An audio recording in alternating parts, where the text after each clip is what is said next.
From the St. Louis Public Radio Newsroom, this is The Gateway. It's Wednesday, April 7th. I'm Wayne Pratt.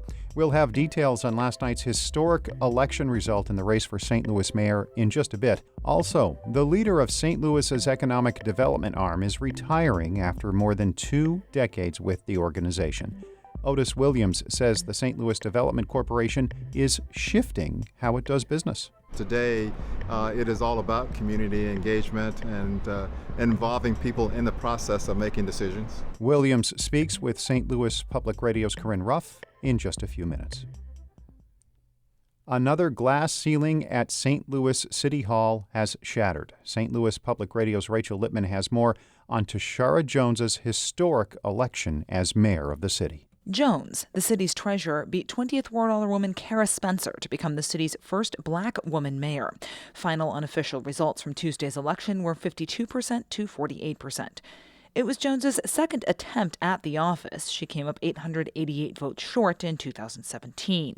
But she told her supporters who gathered at the Omega Center on the city's northwest side that the loss had made her a better candidate and prepared her to face the city's challenges. This feels amazing. I'm ready to get to work and ready to usher in St. Louis's new era. Jones says she has been thinking about who she would like to have in key positions. She'll be sworn in April 20th. I'm Rachel Lippman, St. Louis Public Radio. Even though she lost the election, Kara Spencer says residents should rally around Jones when she becomes mayor. This isn't the result that we wanted, but nonetheless, this is an exciting night for our city, an historic one.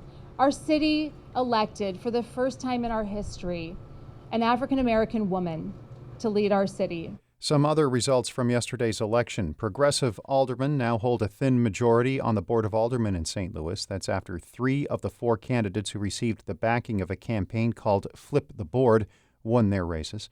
St. Louis voters once again approved keeping the city's 1% earnings tax for another 5 years. And the Metropolitan St. Louis Sewer District received permission to sell $500 million in bonds to improve its wastewater service. The decision will keep rates lower in the short term.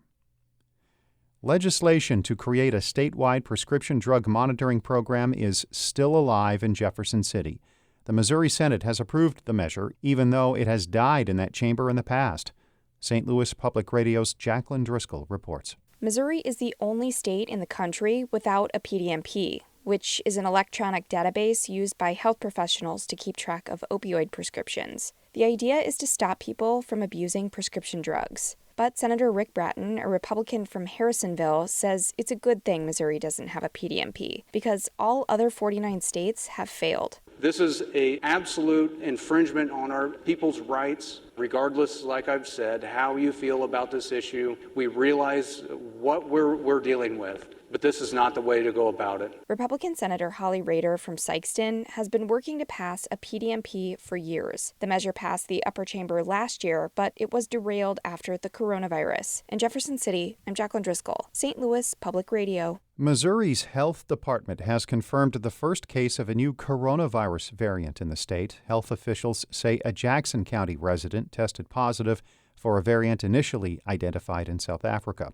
That diagnosis comes as mass vaccination efforts continue. There will be at least 8 events in the St. Louis region over the next 2 weeks. But infectious disease experts warn many people could be left out. Dr. Eric Goralnik is a Boston physician who studies emergency response. He says health departments need to go to patients, not just wait for them to arrive. Retail pharmacy, primary care clinics, healthcare systems, pop-up clinics, whatever it may be, mobile sites. There's a lot of different tactics we need to employ. Missouri health officials plan to offer the vaccine in more pharmacies and smaller settings in the coming weeks.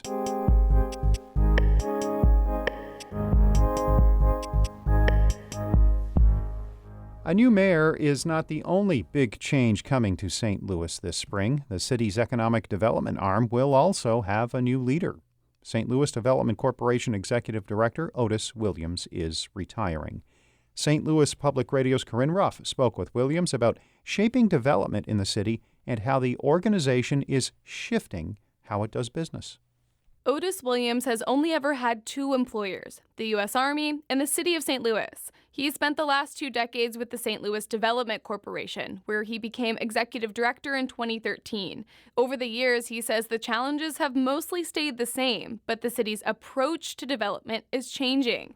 We spoke just outside the downtown building where SLDC is headquartered. You didn't quite have as many opportunities to engage with the community, or at least that wasn't the manner in which we went about our business. But today, it is all about community engagement and involving people in the process of making decisions.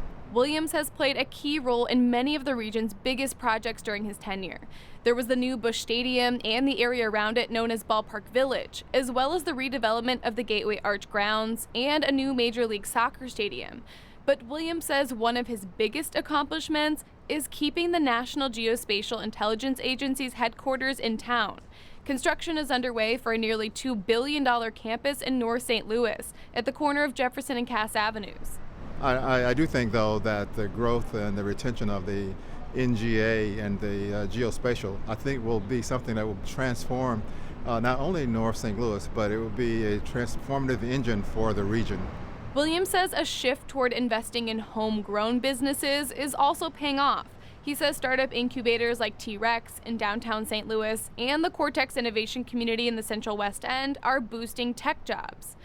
But Williams' department has gotten a lot of criticism over the years for focusing heavily on building up the city's central corridor. Meanwhile, developers have largely neglected North Side neighborhoods. There are still thousands of vacant buildings there, most of which are owned by the city. How we got there is regretful, but the fact that we have it, we have to look at it as an opportunity. Williams says SLDC has to work with the remaining residents on development going forward, and he admits it weighs on his mind that he hasn't done more to help. I mean, the fact that we were not able to have a great impact on North St. Louis is probably one of the things I would say is not one of the shining stars that I have in my past, but it's not because I didn't care. Williams says the problem comes down to a lack of resources and difficulty getting developers to see the opportunities over the risks. But he hopes reshuffling the department toward a neighborhood-based strategy will help. That's one element of the city's first comprehensive development plan in decades, which Williams unveiled last year. He says it's crucial that the department include people in the process and that it remains transparent about the financial modeling that goes into calculating tax incentives. Implementing the plan will be up to the next director, and Williams says it's not an easy job. I can't tell you how many times I've awakened in the middle of the night and said I should have said or I should have done, and the next day, you have a different challenge and you move on. So you're forever trying to get things done. He hopes the next leader brings lots of fresh energy to the department, but for him, it's time to say goodbye to 7 a.m. meetings and spend more time with family. I'm Corinne Ruff, St. Louis Public Radio.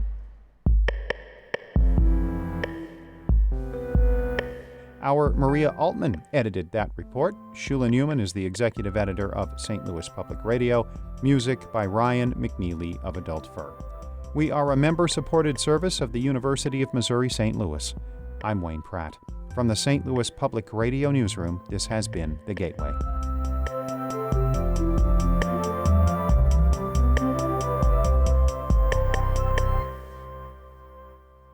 Support comes from the Missouri Forest Products Association, committed to conservation and careful management of the state's forests to make them more resilient and better habitats for wildlife.